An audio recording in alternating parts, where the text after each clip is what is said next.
Hi, everybody. Ian Bremmer here, and a quick take to kick off your week. The G20, of course, is in full swing in Bali, Indonesia, and the first face-to-face meeting that Biden has had with Xi Jinping as president. And we shouldn't underestimate this. You know, it's quite unusual, really unheard of, unprecedented, that the two most important leaders on the global stage would have not met in person for 2 years. And that is indeed the case for Xi Jinping and President Biden. And it's particularly important because these are two leaders that know each other quite well and for a long time. When Biden was vice president, he had a lot of face time in many different venues with then Vice President Xi.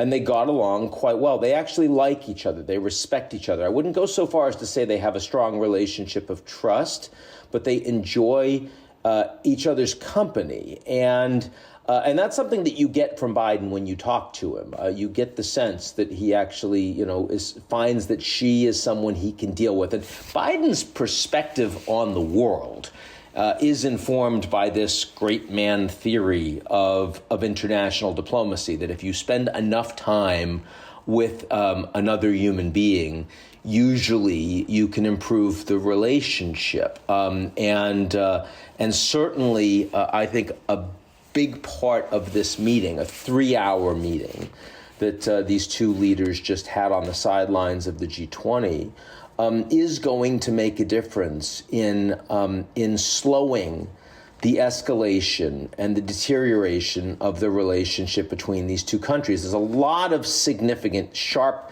competition between the United States and China. And in many ways, the Biden administration has been more hawkish towards China than the Trump administration was, certainly in terms of trade policy and most specifically technology. After the October 7th export controls on semiconductors, this is an overt policy of containment by the United States. And by the way, one that American allies are not really fully signed up for, but the Americans pursued it anyway.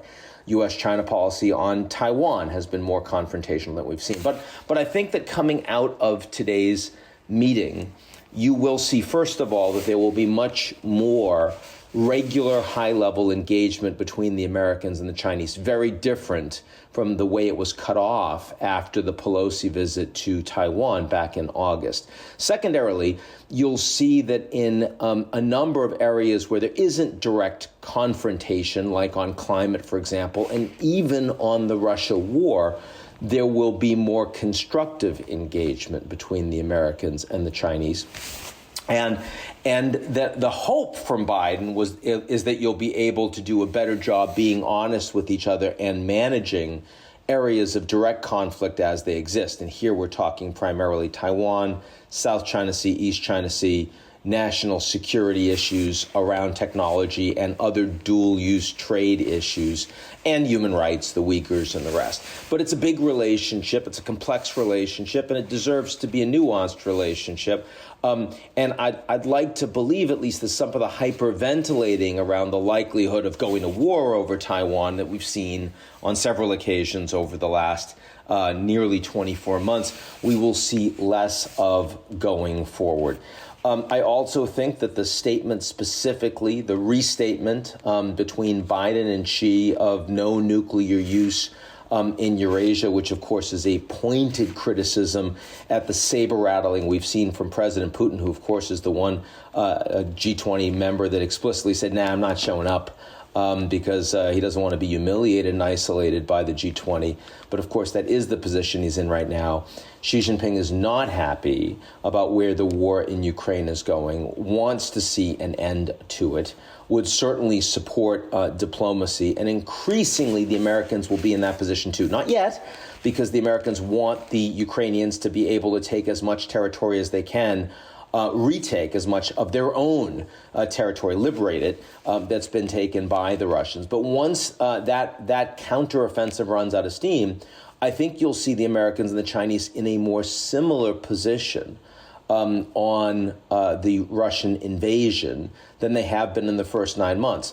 Both sides say that they respect Ukrainian territorial integrity and sovereignty, and that means all the territory that they lost post-February 24th, they should have back. Now, certainly the Chinese will be more sympathetic to the idea that this was partially NATO's fault, but that's not constructive in terms of where the war is going over the next 6, 12, 18 months.